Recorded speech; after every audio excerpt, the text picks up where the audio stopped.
Welcome back, friends. This is Bob at Kaler's Aquatics and Reptiles, and this video I'm going to take a quick look at some of my Herotilapia multispinosa, also known as rainbow cichlids. And of course, those are those that have the rainbow colors. That's a male. These guys are really super easy to sex. It's a female in front of him. And when we get some lateral views, I'll show you how that's done. There's a male here.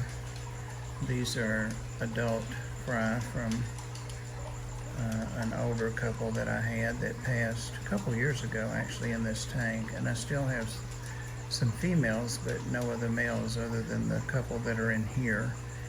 They do spawn periodically, but due to having giraffe cats and that guy, a nest doesn't last long. So look at this guy till the others come back around.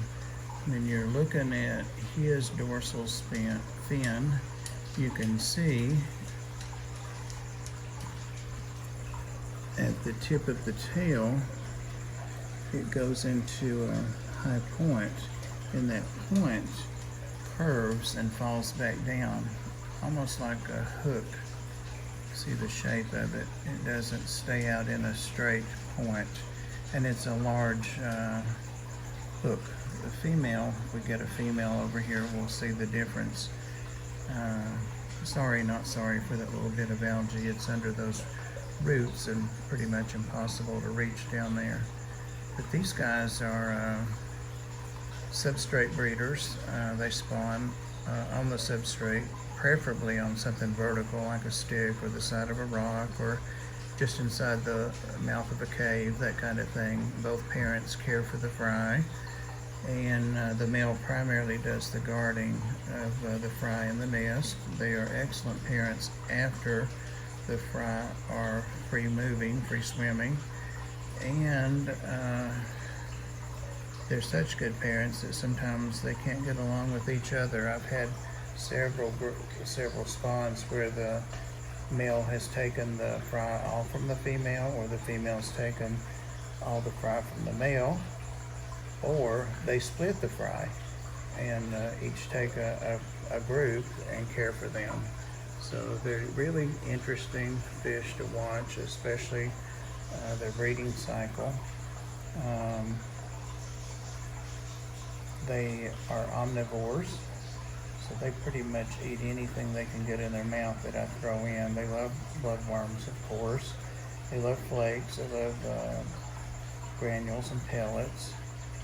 And they will actually eat duckweed as well, which I put in here periodically for the barbs and the pacu and some of the other fish that love the greenery. This is another male headed over this way, and actually this one appears to be in a little bit better shape. You probably noticed on the left side of the other fish's head there's a little wound there, it appears like. I don't want to say it's a hole in the head. I've never been cursed with such a thing, but it did give that a little bit, but I think it's just a little wound. The female that was with him, that's probably what it's from there, made herself scarce, but see the hook shape, and I always want to get right there. This one is even more pronounced and dominant and kind of hangs down. So he's definitely the dominant male in the tank. So that's our man right there. Get a thumbnail.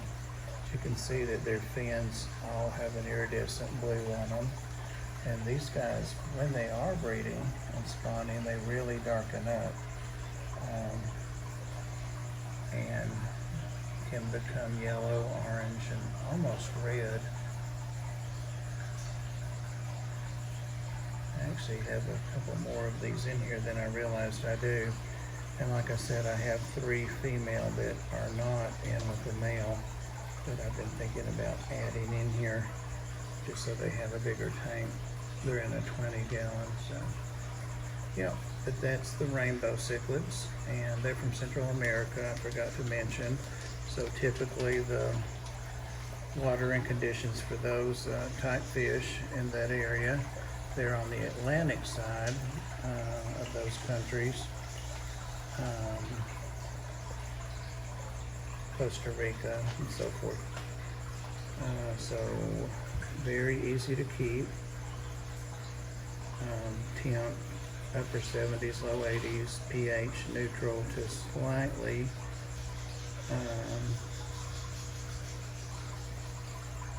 acidic, and just a really nice fish to keep. Very popular in the hobby. Not one you see a lot though in the shops and stores for sale. So there you go. Rainbow cichlids.